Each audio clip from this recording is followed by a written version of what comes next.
우크라이나, 튀르키예, 시리아, 주님께서 다시 한번 그 땅을 위로와 긍휼의 눈으로 바라봐 주시기를 바랍니다. 그 땅과 크게 다를 것이 없는 오늘 우리들의 삶도 주님께서 긍휼하신 마음으로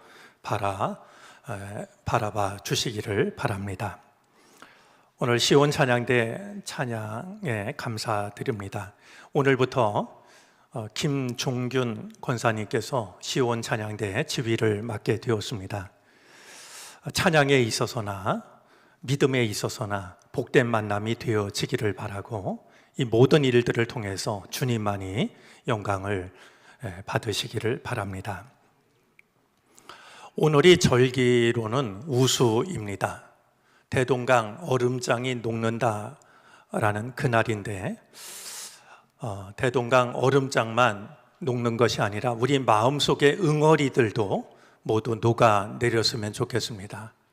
우리를 힘들게 만들었던, 또 지치게 만들었던 근심과 걱정, 두려움, 이 모든 것들이 주의 은혜로 녹아지는 그런 은혜가 오늘 예배하는 우리 가운데 임하였으면 좋겠습니다. 사실 생각하면 녹을 게 녹아야 되는데 엉뚱한 것들이 녹고 있습니다. 북극에 빙하가 녹고 있고 알프스에 만년설이 녹고 있습니다. 듣기로는 만년설이 녹은 그 자리에 선인장이 퍼지고 있다라는 이야기도 듣게 됩니다. 이제는 기후 위기를 지나서 기후 재앙이 우리 코앞에 다가왔구나라는 것을 느끼게 되는데요. 이런 세상을 바라보시는 이 땅을 만드신 하나님의 마음도 녹아내리고 있는 것은 아닐까 하는 생각까지도 들게 됩니다. 여러분들이 성경 통독 잘 동행하고 계신지 모르겠습니다. 성경 곳곳을 읽는 데 익숙해진 저에게는 이 성경 통독을 따라간다라는 것이 목사인 저에게도 결코 쉽지 않다라고 하는 것을 경험합니다. 그런데 일상의 삶을 사는 교우들에게는 얼마나 어려운 일일까 하는 것을 생각하게 되는데요. 여러분들 들어오시다 보셨는지 모르겠습니다만 그 하임 예배실 앞에는 성경 통독 온도계가 하나 달려 있습니다. 앞으로 성경을 통독하신 분들은 교역자들이나 사무실에 알려주시기를 바랍니다. 올해 우리 전체 교인의 목표가 70독인데요 100독까지 온도계를 만들어 놨습니다. 이제 우리 교우들이 성경을 읽을 때마다 그 읽은 분의 이름을 적어서 이제 온도계가 올라가는 겁니다. 혹시 그냥 안 읽고 성경을 필사하신 분은 2번 읽은 것으로 하는 게 마땅하다라고 여겨집니다. 왜냐하면 한번 내가 눈으로 읽고 한번 손으로 썼기 때문에 그렇게 필사하신 분은 필사하신 분대로 알려주시면 이제 온도계가 올라가게 될 터인데요. 온도계가 올라가면 올라갈수록 우리들의 믿음도 또 말씀에 대한 그 사모하는 마음도 뜨거워졌으면 좋겠다라는 생각을 갖습니다. 한번 관심을 가지고 다 함께 이 성경 통독이라고 하는 말씀의 동행에 동참해 주시기를 바랍니다. 성경 통독 순서를 따라서 오늘 나누게 될 말씀은 신명기입니다. 이 신명기서는 모세오경의 마지막 책이 됩니다. 창세기, 출애굽기, 레위기, 민수기, 신명기를 모세오경이라고 부르니까 모세오경의 마지막 책이 될 뿐만 아니라 모세오경을 마치는 역할을 이제 맡고 있습니다. 히브리어 성경에서는 말씀들이라는 뜻을 가진 엘레 핫데 바림 이라는 것이 제목인데요. 이것이 헬라어 성경으로 옮기면서 제목이 바뀌게 됩니다. 두테로노미온이라는 제목으로 바뀌게 되는데 두테로노미온이라는 말은 두 번째 율법이라는 뜻이 됩니다. 우리말 성경에서는 이 헬라어 제목을 따라서 신명기라고 이름을 정했는데요. 여러분, 신명기 할 때 이 신자가 거듭 신자입니다. 그리고 명은 명할 명이라는 뜻을 가지고 있고요. 기자는 이제 기록할 기자이죠. 그러니까 두 번째 명령을 기록한 이야기, 두 번째 명령을 기록한 말씀, 이런 의미를 신명기라는 말이 가지고 있다는 점에서 생각하면 우리가 헬라어 성경 이름을 따르고 있구나라고 하는 것을 확인하게 됩니다. 말씀드린 것처럼 이 신명기서는요, 다시 한번 들려주는 주님의 계명인데요, 이제 머지않아서 출애굽을 한 백성들이 40년을 광야에서 보냈고 출애굽 1세대들은 모두 광야에 뼈를 묻습니다. 여호수아와 갈렙 두 사람을 제외하고서는 모두 광야에 뼈를 묻는데요, 막상 약속의 땅인 가나안 땅에 들어간 사람들은 출애굽 2세대들이었습니다. 모세가 이제 곧 가나안 땅에 들어가서 새로운 환경에서 살아갈 하나님의 백성들에게 다시 한번 하나님의 계명을 들려주고 있는 것이 신명기서가 되는 겁니다. 우리가 이 신명기서를 읽어보면 모세의 설교가 이어집니다. 아마 이 신명기서에 담긴 모세의 설교는 성경에 나와 있는 많은 설교 중에서 가장 긴 설교에 해당이 될 것입니다. 제가 오늘 말씀을 준비하다가 지난 주일부터 어제까지 제가 일주일 동안 설교를 몇 번 했나 이렇게 생각을 해보니까요, 11번 했더군요. 이것도 사실은 쉽지 않은 일이라고 여겨지는데요, 제가 11번 한 설교보다도 모세의 설교는 훨씬 더 양적으로 보자면 많을 겁니다.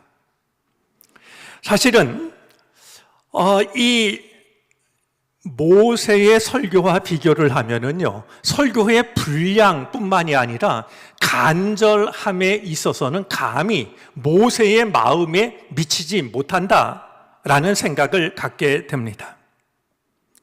이 모세는 지금 자기가 이스라엘 백성들에게 하고 있는 이 설교가 자기 인생에 있어서 마지막으로 하는 설교라고 하는 것을 잘 알고 있습니다. 내가 이 백성들에게 또 설교하고 앞으로도 하고, 그게 아니라 지금 내가 하는 설교가 내 인생에 있어서 마지막 설교다.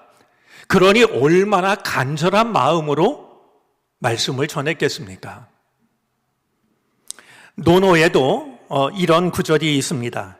조지장사 기명야에 인지장사 기연야선이라는 구절인데요, 이런 뜻입니다. 새가 죽으려 할 때는 그 울음이 슬프고 사람이 죽으려 할 때는 그 말이 선하다, 착하다라는 말입니다. 새가 죽을 때가 돼서 부르는 노래는 애처롭고, 사람이 죽을 때가 돼서 하는 말은 착한 말이라고 이렇게 일러주고 있는데요, 이 모세는 지금 자기가 하는 설교가 마지막 설교였으니 얼마나 간절한 마음을 담아서 설교를 했겠습니까? 마지막 설교라는 사실 외에도 모세의 설교에 간절함이 넘쳤던 데에는 두 가지 이유가 더 있습니다. 지금 이 설교를 듣고 있는 이들은 출애굽 2세대들인데 그들은 머지않아서 가나안 땅에 들어가 살게 됩니다. 어느 누구도 그 땅을 경험한 적이 없습니다. 무엇이 기다리고 있을지 모르는 낯선 땅에서 과연 하나님의 사람으로 살아가기 위해서는 어떤 말씀이 필요한 것일까? 환경이 바뀌어도, 여건이 바뀌어도 하나님의 사람으로 살아가기를 바라는 마음으로 하나님의 말씀을 전하고 있으니 모세의 마음이 얼마나 간절했을까 헤아려 보게 되는 것이죠. 또 한 가지 매우 중요한 이유가 또 있는데요, 모세는 그 약속의 땅에 자기가 들어갈 수 없다라는 사실도 알고 있습니다. 만약에 모세가 자기도 이 가나안 땅에 들어갈 수 있다라고 생각을 했다면 내가 여기서 못한 얘기는 거기 들어가서 하면 되지. 내가 지금 하지 못한 말이 있다면 그때 가서 이 백성을 가르치면 되지. 그렇게 생각할 여지가 있지 않았겠습니까? 근데 모세는 자기가 가나안 땅에 들어갈 수 없다라는 사실을 알고 있습니다. 이제 이 백성들은 그동안 자기와 함께 지냈던 이 백성들이 모세 없이 믿음의 길을 걸어가야 했으니 하나님의 말씀을 전하는 이 모세의 마음이 얼마나 간절했을까. 그런 점에서 우리가 신명기를 읽을 때는 그냥 읽는 것보다는 정말 모세가 간절한 마음으로, 사랑하는 마음으로 하나님의 백성들에게 들려주고 있는 하나님의 말씀이구나, 이런 모세의 심정을 헤아리면서 이 말씀을 읽는 것이 도움이 될 것입니다. 그런 심정으로 모세는 이스라엘의 과거와 현재 그리고 미래를 이야기하면서 부디 이 백성들이 화가 아니라 복을 선택하기를, 죽음이 아니라 생명을 선택하기를, 저주가 아니라 행복을 선택하기를 간절히 원하고 있습니다. 그런 마음을 가지고 간곡하게 권하기도 하고 강하게 명령을 하기도 합니다. 이 모세의 설교를 생각하면 하나님의 말씀 앞에서는 중간 지대가 없구나 하는 생각을 하게 됩니다. 하나님의 말씀을 지키면 복이고 하나님의 말씀을 지키면 화지, 그 중간 지대에 애매한 지대가 없다라고 하는 것. 말씀을 지키면 사는 거고 말씀을 지키지 않으면 죽는 거고, 양자 택일이지 중간 애매한 지대가 있을 수 없다라고 하는 것을 생각하게 됩니다. 모세는 그것을 선택하는 것이 여러분에게 달려 있으니 부디 하나님의 말씀 앞에서 그 말씀을 따름으로 화를 선택하지 말고, 저주를 선택하지 말고, 죽음을 선택하지 말고 복을 택하라고, 평안을 택하라고, 생명을 택하라고 간절한 마음으로 때로는 권면하기도 하고 때로는 명령을 내리고도 있는 겁니다. 저는 설교자로 살아가면서 말씀을 듣는 교우들의 마음이 궁금할 때가 있습니다. 교우들은 과연 말씀을 어떤 마음으로 들을까? 저는 무척 궁금합니다. 정말 꿀처럼, 송이 꿀처럼 달게 들을까? 고맙습니다. 아니면 소태처럼 쓰디쓰게 듣는 건 아닐까? 말씀을 들으면서 평안함을 느낄까? 말씀을 들으면서 마음이 괴로움을 느끼는 건 아닐까? 말씀을 들으면서 자유로움을 느낄까? 말씀을 들으면서 오히려 얽매임을 느끼는 건 아닐까? 내가 새롭게 다르게 살아야지 결심을 하게 되는 것일까? 아니면 돌덩이가 얹은 것처럼 부담을 느끼는 건 아닐까? 이런 궁금한 생각이 듭니다. 언제 기회가 되면 차 한잔을 하면서 이런 얘기 나눠도 좋을 것 같습니다. 사실 주님의 말씀 앞에서 부담을 느낀 사람들은 적지가 않습니다. 특별히 예수님의 제자들도 그랬습니다. 요한복음 6장 말씀을 보면 좀 사소하게 여겨지지 않는 부분이 있습니다. 어느 순간 많은 제자들이 예수님을 떠나갑니다. 아니, 예수님 같은 분을 만났는데 예수님을 떠나다니. 그것도 예수님의 제자가 되었던 사람들 중에서 서너 명이 떠난 게 아니라 많은 제자들이 떠났다니. 도대체 이게 무슨 일일까? 그런데 성경을 보면은요, 그들이 떠난 이유가 있습니다. 많은 제자들이 예수님을 떠나면서 뭐라고 말했냐 하면, 말씀이 이렇게 어려우니 누가 알아들을 수 있겠는가?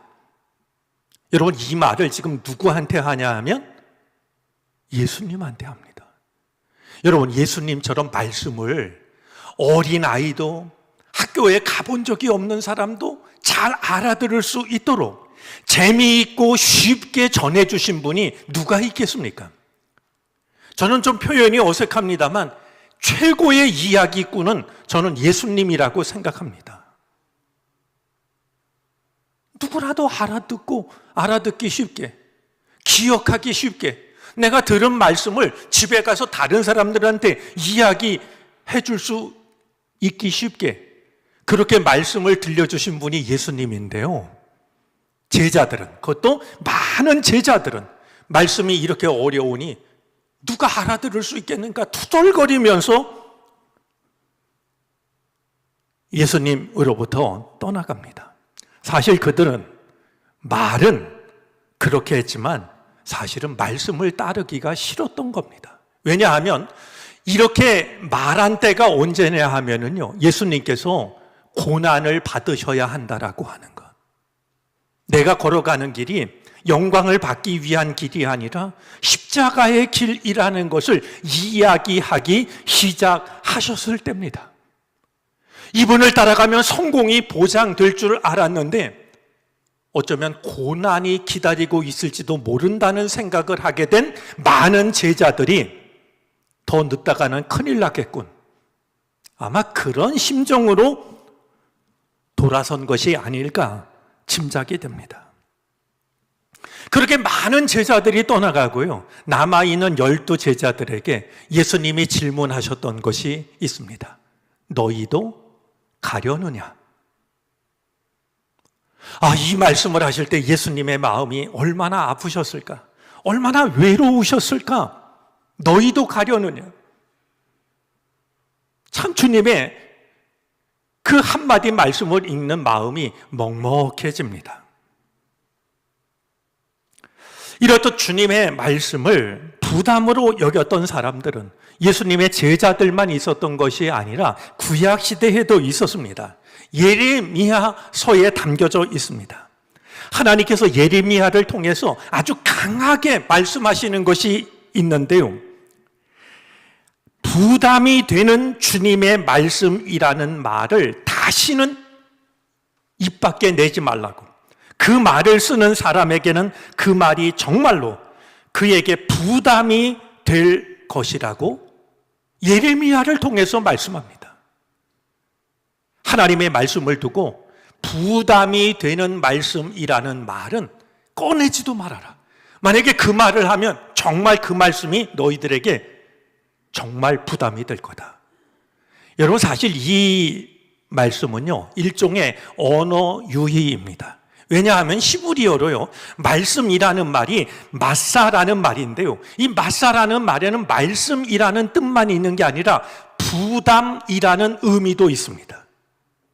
여러분, 우리가 하나님의 말씀 앞에 선다라는 건 둘 사이에 서는 겁니다. 이 말씀을 하나님의 은혜의 말씀으로 받아들이느냐 아니면 부담으로 받아들이느냐. 말씀이 달라서가 아니라 똑같은 말씀인데도요, 우리들의 마음에 따라서 그 말씀을 하나님의 말씀으로 받을 수도 있고 내 마음을 무겁게 하는 짐으로, 부담으로 받을 수도 있는 것이 하나님의 말씀입니다. 여러분, 우리는 하나님의 말씀 앞에 설 때마다 생명의 말씀이냐 아니면 부담이냐, 그 사이에 서게 되는데요, 하나님의 말씀을 부담으로 받지 마시고요, 생명의 말씀으로 받으시기를 바랍니다. 과연 모세의 설교를 듣는 이스라엘 백성들의 마음은 어땠을까요? 정말 기쁘고 설레고, 내가 잘 기억을 해뒀다가, 요즘 말로 하면 녹음을 해뒀다가 내가 저 가나안 땅에 들어가 살 때도 이 말씀대로 살아야지 다짐들을 했을까요? 내가 이 말씀대로 살아서 복을 누리며 살아야지, 그렇게 다짐을 했다라고 하면 얼마나 좋았을까요? 그런데 오늘 말씀을 보면 모세가 전하고 있는 하나님의 말씀을 듣는 백성들의 마음을 짐작하게 되는 부분이 있습니다. 예수님을 떠나간 제자들처럼 이렇게 많은 말씀을 어떻게 다 지킬 수 있단 말인가? 신앙이 훌륭한 사람이라면 몰라도 우리들처럼 평범한 사람들이 지키기에는 너무 어려운 말씀이 아닌가? 이렇게 백성들이 생각하고 있다는 것을 짐작하게 되는 대목이 있습니다. 말씀을 들으면서 백성들이 갖고 있는 마음을 잘 안다는 듯이 모세는 이렇게 말하고 있습니다. 오늘 11절부터 13절까지인데요.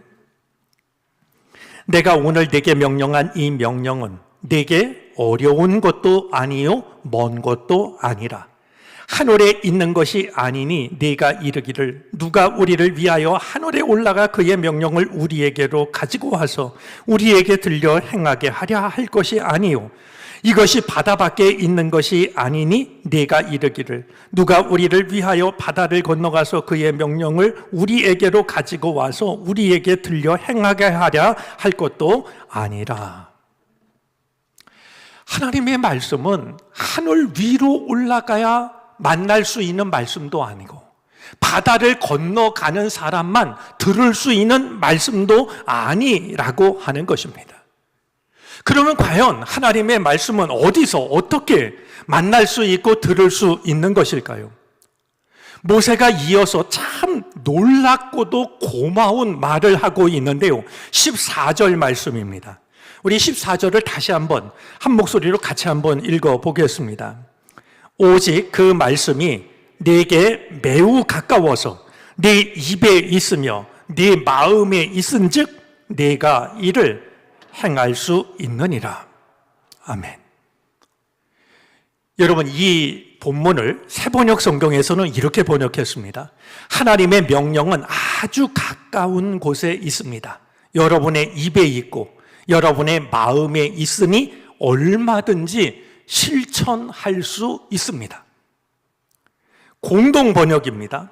그것은 너희와 아주 가까운 곳에 있다. 너희 입에 있고 너희 마음에 있어서 하려고만 하면 언제든지 할 수 있는 것이다.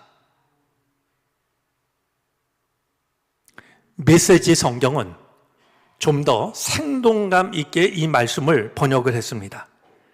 그 말씀은 바로 지금 여기에 있습니다. 입속 혀처럼 가까이, 가슴속 심장처럼 가까이 있습니다. 그러니 바로 행하십시오. 하나님의 말씀이 저 하늘 꼭대기에 있고 하나님의 말씀이 바다 건너편에 있어서 만나기도 어렵고 지키기도 어려운 게 아니라 하나님의 말씀은 입속의 혀처럼 가슴속의 심장처럼 가까이 있으니 지금 여기에서 바로 행하라고. 모세가 전하고 있는 말을 이해하고 있습니다. 입속 혀처럼 가슴속 심장처럼 이라는 표현이 참으로 의미 있게 다가옵니다. 우리가 기억해야 될 게 있습니다.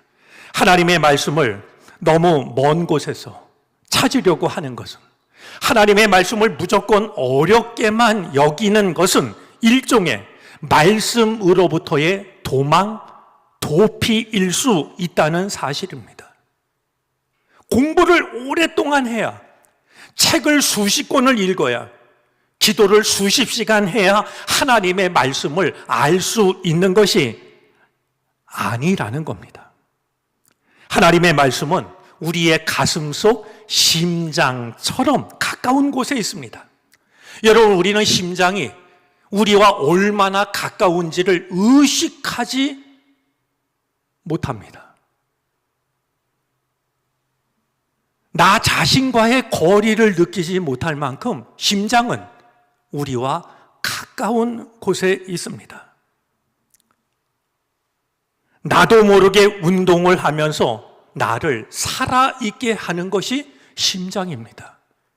근데 모세는 하나님의 말씀이 우리 가슴 속의 심장처럼 나와 거리를 느끼지 못할 만큼, 그러나 그 심장이 뛰어서 나를 살아있게 하는 것처럼 하나님의 말씀이 나와 가까이 있고 나를 살아가게 하는 것이다 라고 말하고 있는 겁니다.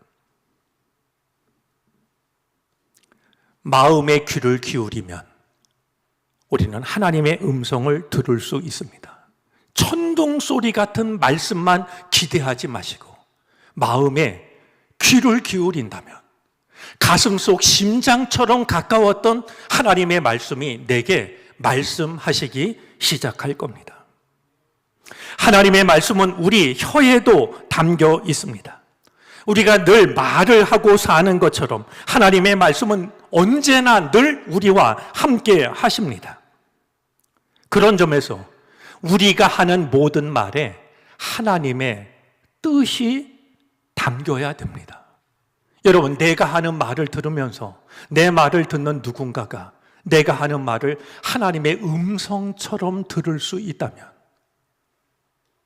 그 일이 얼마나 복된 일이겠습니까? 사람의 허튼 말이 아니라 내가 하는 말 속에서 누군가가 하나님의 뜻을 발견한다면, 하나님의 음성을 듣는다면 말이죠. 내가 누군가의 말을 들으면서 그 말 속에서 하나님의 음성을 듣는 일도 복된 일일 겁니다. 하나님은 예배당, 설교 시간에만 말씀하지 않으실 겁니다. 언제 어디서든 누구를 통해서든 말씀하십니다. 아마 이 사실을 예수님도 이렇게 말씀하셨던 것 같습니다. 들을 귀가 있는 자는 들으라. 귀가 없는 사람이 누가 있겠습니까만 예수님은 들을 귀가 있는 사람은 들으라고 하십니다. 우리가 듣고자 하는 마음이 있다면 예배 시간은 물론이고 우리의 삶 속에서도 우연히 들려온 누군가의 말 한마디 속에서도 하나님의 음성을 들을 수가 있게 될 겁니다. 우리는 살아계신 하나님의 말씀을 입속의 혀처럼 가까운 곳에 모시고 살아가야 합니다. 우리의 언어 속에 하나님의 뜻이 담겨야 됩니다. 우리는 살아계신 하나님의 말씀을 가슴속 심장처럼 가까운 곳에 모시고 살아야 합니다. 말씀이 살아있는 사람이 살아있는 사람입니다. 심장이 뛰는 사람이 살아있는 것처럼 내 안에 하나님의 말씀이 살아있는 사람이 그가 살아있는 사람이 되는 겁니다.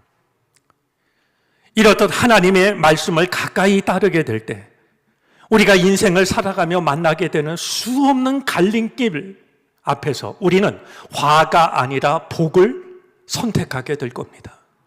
저주가 아니라 평안을 선택하게 될 겁니다. 죽음이 아니라 생명을 선택할 수가 있게 될 겁니다. 부디 주님께서 은혜를 허락해 주셔서 말씀과의 거리가 좁혀져서 마침내 하나님의 말씀이 내 입속의 혀처럼 내 가슴속의 심장처럼 마침내 하나님의 말씀과 하나가 되는 은총을 허락해 주시기를 빕니다. 기도하겠습니다.